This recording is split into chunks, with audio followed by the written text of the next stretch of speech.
talas hladne vazdušne mase koja ide sa zapada prema Uralu neće međutim večera zahvatiti naše krajeve jer je aščare da joj to ne da topla hava koja sa Sredozemlja neutrališe anticiklonalno područje nad cijelom srednjom Evropom. Kao rezultat toga u cijeloj našoj zemlji bit će toplo i lijepo vrijeme sa povremenim periodima izuzetno lijepog vremena.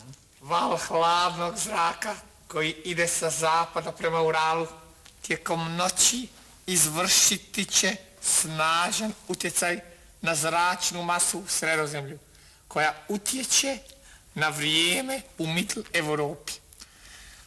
Učinkovitosti atmosferskih čimbenika rezultirati će glede toga trajnom oblakom i kišnim vremenom sa dijelimičnim periodima grmljavine.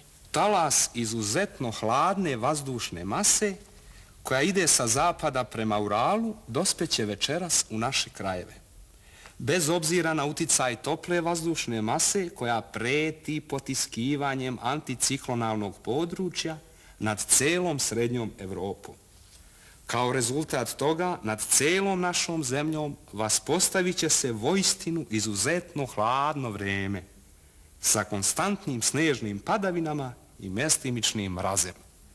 Beli pokrivač prekriće svaki pedalj naše zemlje.